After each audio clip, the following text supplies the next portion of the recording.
Hello dear students, I am your bio teacher Roshan sir.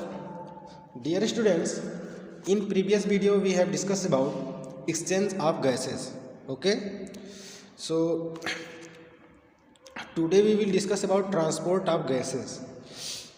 In your science NCERT book, on the page number 274, there is a first heading transport of gases. Okay, so dear students, if you talk about transport of gases, सो आप जानते हो कि किन गैसों का transport किया जाता है ना।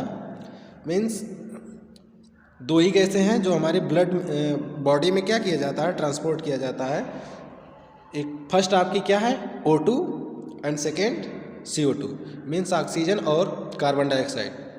सो जो O2 गैस है ना, इसको एल्वलाई से ब्लड में एंड ब्लड से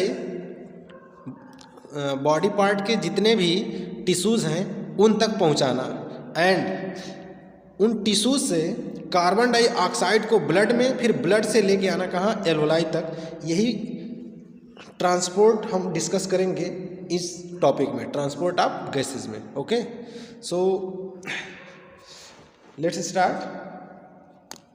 लिखा है blood is the medium of transport for O2 and CO2। Okay, clear है। जो ब्लड है, जो हमारा रुधिर है, यही तो एक मीडियम है जो क्या करता है, कैरी करता है गैसेस को, है ना। सो इसको कह रहा है कि blood is the medium of transport. Transport करने के लिए ये क्या है, संवहन करने के लिए क्या है, एक मीडियम है ना। परिवहन करने के लिए क्या है, गैसेस को परिवहन करने के लिए एक मीडियम है, कौन, ब्लड। और गैसेस को कहाँ कहाँ से वो करता है ट्रांसपोर्ट।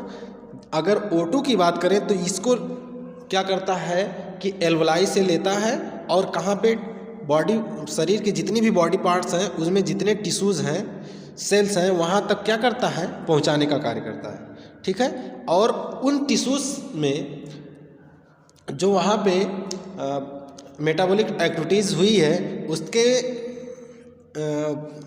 एज ए रिजल्ट फिर क्या वहाँ से रिलीज होता है, कार्बन डाइऑक्साइड। सो उस कार्बन डाइऑक्साइड को ब्लड फिर कैरी करके लेके आता है कहाँ पे, एल्वोलाई में। समझ रहे हैं। सो ये है ना इसका ट्रांसपोर्ट, तो इसी के बारे में पढ़ना है। तो कह रहा है कि blood is the medium of transport for O2 and CO2। Carbon dioxide और ऑक्सीजन के लिए ब्लड क्या है, ट्रांसपोर्ट करने का एक माध्यम है, मीडियम है। Okay, clear. नेक्स्ट लिखा अबाउट 97%। अब देखिए आपको ये सब चीज़ें लर्न करने वाली है ना। कह रहा है about 97% of O2 is transported by RBCs in the blood. हमारे रुधिर में, हमारे ब्लड में जो 97%, लगभग 97% क्या होता है, किसका, ऑक्सीजन का ट्रांसपोर्टेशन कौन करता है, ब्लड की RBC करती है।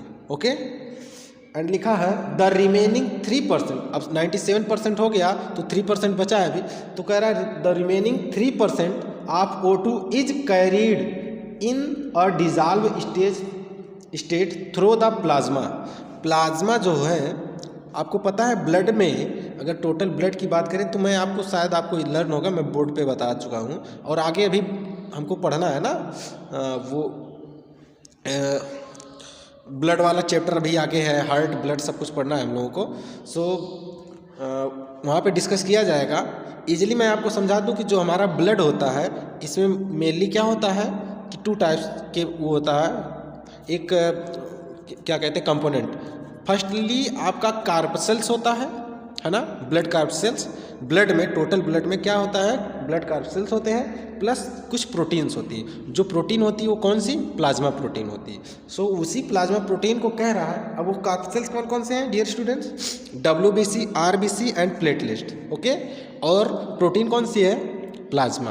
क्लियर है। सो यहाँ पे उसी प्लाज्मा प्रोटीन को कह रहा, अगर वो किस स्टेट में हो, सॉल्युबल स्टेट में हो, डिजॉल्व स्टेट में हो, तो वो क्या करती है कि कह रहा है कि the remaining 3% of O2 carried in the dissolve state through the plasma. जो ऑक्सीजन है इसका 3% भाग डिजॉल्व स्टेट में किसके द्वारा क्या किया जाता है, कैरीड किया जाता है, प्लाज्मा के द्वारा। क्लियर। लिखा है नियरली 20, अब देखिए ऑक्सीजन का हो गया है ना, ऑक्सीजन का 97% कौन कैरी कर रहा था, आरबीसी, एंड डिजॉल्व स्टेट में लगभग 3% कौन कर रहा है, प्लाज्मा। क्लियर। अब बारी आती है कार्बन डाइऑक्साइड की। ओके, सो कह रहे हैं nearly 20 to 25% of CO2 is transported by RBCs, है ना, 20 से 25%। अब इसको 20 से 25 दिखा रहा है, 20 to 25, तो इसका एक एग्जैक्ट अगर हम माने तो लगभग नियर अबाउट 23% होता है। मतलब 20 से 25 का एक क्या मीडियम स्टेट निकालिए तो क्या आएगा, लगभग 23%। क्लियर है। सो उसी को कह रहा है कि आप 23% भी लिख सकते हैं, उसमें कोई गलत नहीं होगा। तो उसी को कह रहा है nearly 20 to 25% of CO2 is transported by RBCs. किसके द्वारा, आरबीसी के द्वारा कार्बन डाइऑक्साइड भी ट्रांसपोर्ट किया जाता है, लेकिन कितना कार्बन डाइऑक्साइड, 20 to 25%, है ना। नियरली कितना मैंने आपको बताया, 23%। क्लियर। कह रहे वेयर एज, जबकि 70% of it is carried as bicarbonate, है ना। जो कार्बन डाइऑक्साइड है ये बाइकार्बोनेट, एज ए बाइकार्बोनेट के रूप में लगभग कितना ट्रांसपोर्ट किया जाता है, 70%, है ना, 70%। अब आपका बचेगा कितना, मैंने आपको 23% बताया, तो नियरली आपका कितना 7% बच रहा है ना।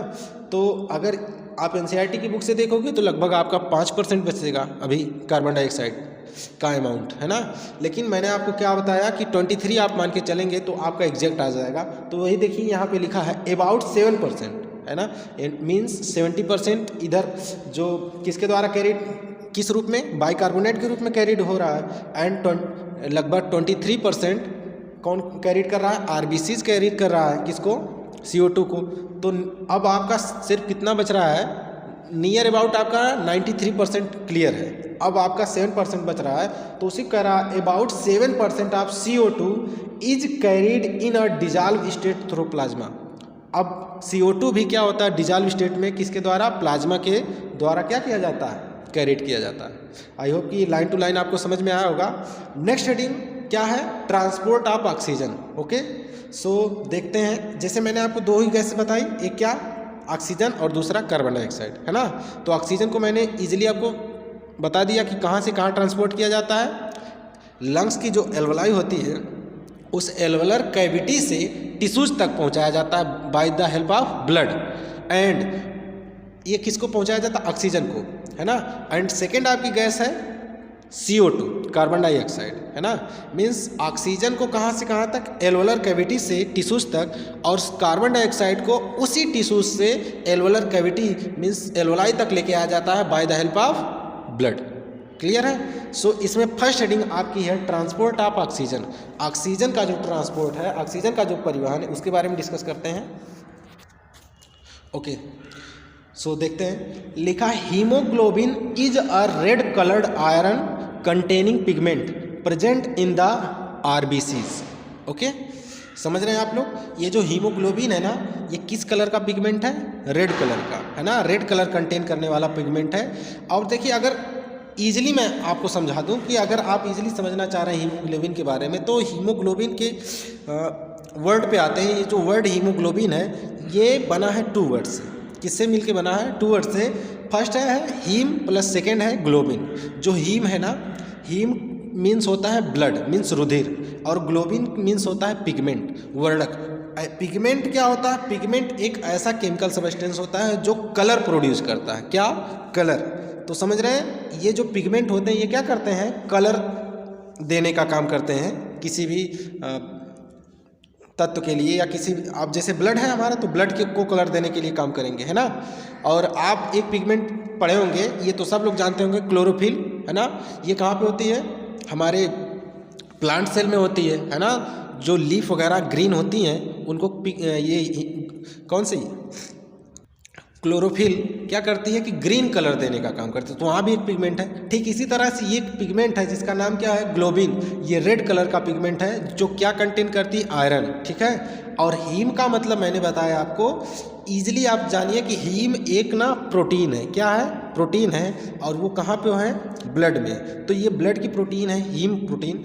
मीन्स आप कह सकते हो कि ब्लड में हीम नामक रेड कलर की जो प्रोटीन है या रेड कलर का जो पिगमेंट है ये क्या है, हीमोग्लोबिन है ना।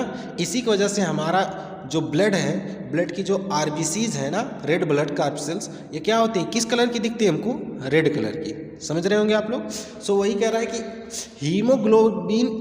Haemoglobin is a red colour iron containing pigment present in the RBCs. RBC में उपस्थित ये जो हीमोग्लोबिन है ना, आयरन कंटेन करने वाला एक पिगमेंट है। क्लियर। कह रहा है O2 can bind with haemoglobin. जो ऑक्सीजन है ये किससे जुड़ेगा, किससे जुड़ सकता है, हीमोग्लोबिन से, है ना। In a reversible manner to form oxy haemoglobin. एक रिवर्जिबल मैनर में जुड़ के क्या फॉर्म करेगा, क्या बनाएगा, ऑक्सी हीमोग्लोबिन। मीन्स ये जो ऑक्सीजन है किससे जुड़ेगा, हीमोग्लोबिन से ऐड होके क्या फॉर्म करेगा dear students, oxy haemoglobin. Clear. कह रहा each haemoglobin molecules can carry the maximum of 4 molecules of O2। Haemoglobin का एक मॉलिक्यूल क्या कर सकता है, कितने मोल्स ऑफ ऑक्सीजन कैरी कर सकता है, 4 मोल्स। क्लियर है, वही लिखा है। कह रहा binding of oxygen with haemoglobin is primarily related to partial pressure of O2। Means ये जो ऑक्सीजन की बाइंडिंग हो रही हीमोग्लोबिन से, ये क्या है, कह रहा primarily related to partial pressure of oxygen. यह ना ऑक्सीजन के पार्शियल प्रेशर से संबंधित है। और कौन से पार्शियल प्रेशर, प्राइमरी, है ना। मीन्स ऑक्सीजन का हीमोग्लोबिन से बाइंड होना, जुड़ना किसको इंडिकेट करता है, प्राइमरीली रिलेटेड, है ना। मीन्स किसको इंडिकेट करेगा, partial pressure of oxygen. Oxygen के पार्शियल प्रेशर को प्राथमिक स्तर पे क्या करेगा, मीन्स फर्स्ट पार्शियल प्रेशर को क्या करेगा, इंडिकेट करेगा। कौन, ये जो ऑक्सीजन का जुड़ना है किससे, हीमोग्लोबिन से। सो वही कह रहा है कि binding of oxygen with haemoglobin is primarily related to partial pressure of O2। समझ रहे हैं। नेक्स्ट लाइन लिखा है पार्शियल प्रेशर ऑफ CO2। अब देखिए O2 का हो गया, अब CO2। अच्छा, एक चीज़ आपको लर्न होगा, पार्शियल प्रेशर के लिए हम क्या इंडिकेशन लगा रहे थे, क्या कैसे डिनोट कर रहे थे उसको, रिप्रेजेंट PO2 लिख रहे थे पार्शियल प्रेशर ऑफ ऑक्सीजन के लिए, एंड PCO2 लिख रहे थे partial pressure of carbon dioxide के लिए। आगे मिलेगा। सो ये लिखा है partial pressure of carbon dioxide, hydrogen ion concentration and temperature are other factor which can interfere with this binding। ये जो बाइंडिंग है ना ऑक्सीजन और हीमोग्लोबिन को की, इसमें इंटरफेयर मीन्स इसको रोकने का काम कौन कौन कर रहा है, partial pressure of carbon dioxide. Carbon dioxide का partial pressure, hydrogen ion concentration, जो हाइड्रोजन आयन का कंसंट्रेशन है ये, प्लस टेम्परेचर, ठीक है। और कह रहा आर अदर फैक्टर, ये सब क्या कर रहे हैं, which can interfere with this binding. इस बाइंडिंग को क्या कर रहे हैं, रोकने का काम कर रहे हैं, इसमें इंटरफेयर कर रहे हैं, ठीक है। देन कह रहा है a sigmoid curve is obtained when percentage saturation of haemoglobin with O2 is plotted against the PO2। मैंने बोला था आगे मिलेगा PO2। सो ये कह रहा है कि ए सिग्मॉइड कर्व इज ऑब्टेन्ड। एक सिग्मॉइड, हमको क्या होता है कि एक सिग्मॉइड कर्व मिलता है। सिग्मॉइड का मतलब, अगर आप उसका स्ट्रक्चर नहीं समझ रहे हैं, बोर्ड होता तो या वीडियोस रहती तो मैं आपको बना के दिखाता। ये देखिए इजीली आपको ये जो ग्राफ बना है, डायग्राम, ये जो ग्राफ है ये एक सिग्मॉइड कर्व में है, ठीक है। सो इसी से समझ जाइए। देखिए इसी को कह रहा है कि एक सिग्मॉइड कर्व हमको प्राप्त होता है। ये जो फिगर नंबर 17.5 है, इसमें देखिए क्या हो रहा है कि सिग्मॉइड कर्व हमको क्या मिल रहा है ना, तो इसी को कह रहा है a sigmoid curve is obtained when percentage saturation of haemoglobin with O2। जो ऑक्सीजन के साथ हीमोग्लोबिन का सैचुरेशन का परसेंटेज है, ये क्या होता है, इसके लिए ना हमको क्या होता है कि एक ग्राफ मिलता है, जिसके ग्राफ से हम इसके परसेंटेज को समझ सकते हैं। इस ग्राफ के माध्यम से हीमोग्लोबिन के सैचुरेशन का परसेंटेज क्या कर सकते हैं, हम इजीली अंडरस्टैंड कर सकते हैं। यही चीज़ कह रहा है, ठीक है। और कह रहा है O2 is plotted against the PO2। Means अब मैं समझाऊँ आपको। अगर टोटल सेंटेंस एक साथ मिला के पढ़ेंगे, means A sigmoid curve is obtain when percentage saturation of haemoglobin with O2 is plotted against the PO2। ठीक है, इतना पढ़ेंगे तो आपका जो सेंस निकल के आएगा वो है कि ऑक्सीजन के सापेक्ष है ना, sorry percentage of partial pressure of O2, ये क्या है, इसके ना सापेक्ष, मतलब O2 का जो पार्शियल प्रेशर है इसके सापेक्ष क्या होता है कि हमको एक ना सिग्मॉइड कर्व प्राप्त होता है, जिससे हम क्या ये जान सकते हैं, ये इजीली अंडरस्टैंड कर सकते हैं कि जो percentage saturation of haemoglobin with O2 means oxygen के साथ जो हीमोग्लोबिन के सैचुरेशन का परसेंटेज है, ये क्या होता है कि partial pressure of O2 means partial pressure of O2 के क्या होता है, सापेक्ष होता है। फिर से समझिए इसको इजीली कि जो हीमोग्लोबिन का ऑक्सीजन के साथ सैचुरेशन का परसेंटेज होता है, ये ऑक्सीजन के पार्शियल प्रेशर के सापेक्ष होता है, मीन्स इसके अगेंस्ट होता है। जो हमको क्या इजीली हम इसको समझ सकते हैं एक सिग्मॉइड कर्व के द्वारा। ये जो हमको एक सिग्मॉइड कर्व प्राप्त हो रहा है, इसके द्वारा हम इजीली इसको अंडरस्टैंड कर सकते हैं। समझ रहे हैं? देन कह रहा है this curve is called the oxygen dissociation curve. इस कर्व को हम क्या नाम देते हैं, ऑक्सीजन डिसोसिएशन कर्व। और फिगर नंबर 17.5 लिखा है। ठीक है, कह रहा and is highly useful in studying. देखिए अब वही बात जो मैं आपको समझाना चाह रहा था, कह रहा is highly useful in studying the effect of factor like PCO2। ये जो ग्राफ हमको ऑब्टेन हो रहा है ना, प्राप्त हो रहा है, ये हमको हाईली यूजफुल होगा क्या स्टडी करने के लिए, काफ़ी मददगार साबित होगा। क्या स्टडी करने के लिए, किसके बारे में कह रहा है कि इफेक्ट ऑफ फैक्टर, कुछ फैक्टर के इफेक्ट के बारे में, जैसे PCO2 means partial pressure of carbon dioxide, comma hydrogen concentration ETC, इन सब के बारे में इजीली स्टडी करने के लिए हमको क्या होगा कि यूजफुल साबित होगा। ठीक है, देन कह रहा है इन द एल्वोलाई, कुछ छूटा नहीं ना, हाँ सही तो है, in the alveoli where there is high PO2 comma low PCO2 comma lesser hydrogen concentration and lower temperature the factors are favourable for the formation of oxy haemoglobin. कह रहा कि ऑक्सी हीमोग्लोबिन के लिए फेवरेबल जो concentration क्या होना चाहिए, favourable temperature क्या होना चाहिए, ये कह रहा है कि देखिए सेंटेंस के माध्यम से समझिए। कह रहा इन द एल्वोलाई में वेयर देयर, जहाँ पे is PCO2 means is high PCO2 means कि high partial pressure of oxygen का जहाँ पे पार्शियल प्रेशर हाई हो और कार्बन डाइऑक्साइड का पार्शियल प्रेशर लो हो और सबसे कम हाइड्रोजन आयन कंसंट्रेशन हो और लोअर टेम्परेचर हो, वो क्या होगा, वो फेवरेबल कंडीशन होगी, है ना, क्या करने के लिए, ऑक्सी हीमोग्लोबिन के फॉर्मेशन के लिए। क्लियर है? कह रहा वेयर एज, जबकि इन द टिश्यूज, उत्तकों में क्या होगा, वेयर लो PCO2, जहाँ पे पार्शियल प्रेशर ऑफ ऑक्सीजन क्या होना चाहिए, लो हो, और हाई PCO2 और पार्शियल प्रेशर कार्बन, ये देखिए उसी का अपोजिट चल रहा है, कार्बन डाइऑक्साइड का पार्शियल प्रेशर हाई हो और हाई कंसंट्रेशन हो हाइड्रोजन का और हाई टेम्परेचर भी हो, वहाँ पे कह रहा है कि द कंडीशन आर फेवरेबल, वहाँ पे कंडीशन फेवरेबल होती है क्या करने के लिए, for dissociation of oxygen from the oxy haemoglobin, oxy haemoglobin से ऑक्सीजन को डिसोसिएट करने के लिए जो फेवरेबल कंडीशन होगी वो क्या हो सकती है, low PO2, high PCO2, high hydrogen ion concentration and higher temperature. समझ रहे हैं? और ऑक्सी हीमोग्लोबिन के फॉर्मेशन के लिए क्या फेवरेबल कंडीशन होनी चाहिए, high PO2, low PCO2, lesser hydrogen concentration and lower temperature. Clear है दोनों? ठीक, आगे बढ़ते हैं।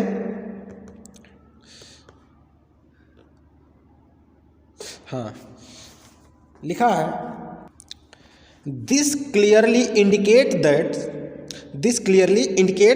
That O2 gets bound to haemoglobin.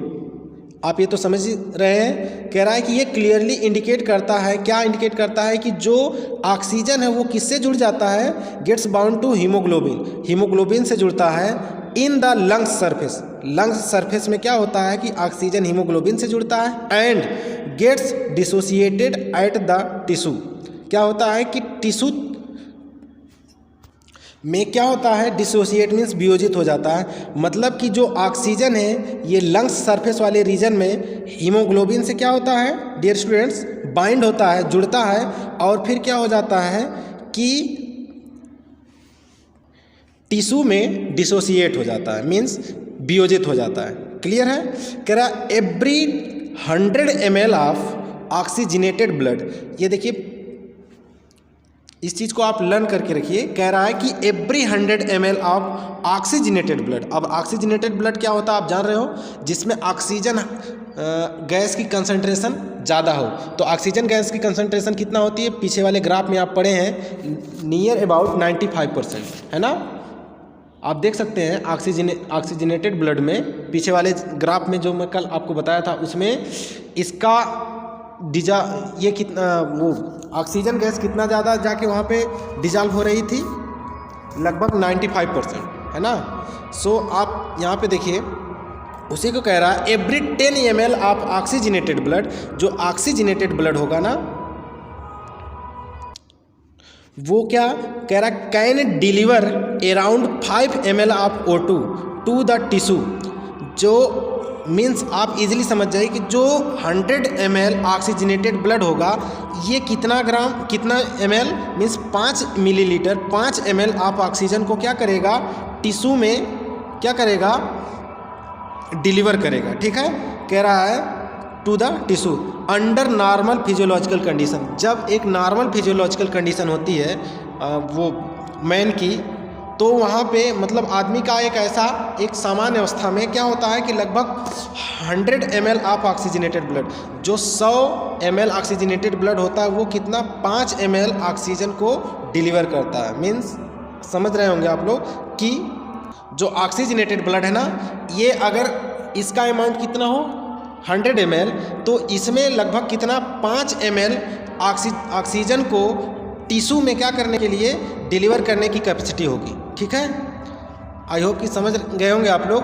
और एक थोड़ा सा मिस्टेक मेरे बोलने में ये हुई है कि मैंने अभी कुछ देर पहले आपको बोला कि पिछले वाले ग्राफ के माध्यम से आप समझ सकते हैं कि 95% डीऑक्सीजनेटेड ब्लड में ऑक्सीजन होता है, परसेंट नहीं सॉरी, वो mmHg में, इसके बारे में हम लोग प्रीवियस वीडियो में चर्चा कर चुके हैं ना, मिलीमीटर ना। mmHg में लगभग 90% mmHg क्या होता है कि ऑक्सीजनेटेड ब्लड में होता है, समझ रहे हैं। तो ऑक्सीजनेटेड ब्लड क्या होगा, जिसमें ऑक्सीजन का कंसंट्रेशन ज़्यादा होगा, है ना, और उसमें कार्बन डाइऑक्साइड का कंसंट्रेशन नहीं रहेगा। ऐसे ब्लड में क्या होता है, उसमें देखिए कार्बन डाइऑक्साइड का कंसंट्रेशन कितना था, ओनली कितना 40 mmHg, और ऑक्सीजनेटेड ब्लड का कैसा था, कितना था 95, समझ रहे हैं। तो ऐसा ब्लड जिसमें ऑक्सीजन का कंसंट्रेशन ज़्यादा हो, उसको ऑक्सीजनेटेड ब्लड मीन्स वो प्योर ब्लड होता है। जो हमारा इम्प्योर ब्लड होता है उसको डीऑक्सीजनेटेड ब्लड बोलते हैं, उसमें कार्बन डाइऑक्साइड का कंसंट्रेशन अधिक होता है। सो यहाँ पे किस ब्लड की बात हो रही है, ऑक्सीजनेटेड ब्लड की। मीन्स जो हमारा प्योर ब्लड होता है उसमें अगर उसके 100 ml अमाउंट की बात करें तो 100 ml का जो ऑक्सीजनेटेड ब्लड होगा ये कितना 5 ml ऑफ ऑक्सीजन को क्या करेगी, टिश्यू तक डिलीवर कर सकती है ना, under a normal physiological condition. Okay, so आज के लिए डियर स्टूडेंट्स इतना ही। Next day we will discuss about transport of carbon dioxide. दो ही गैसों की ट्रांसपोर्टेशन के बारे में हमको पढ़ना था। तो फर्स्ट आपका क्या था, transport of oxygen, and next आपका जो हम कल डिस्कस करेंगे है ट्रांसपोर्ट ऑफ कार्बन डाइऑक्साइड।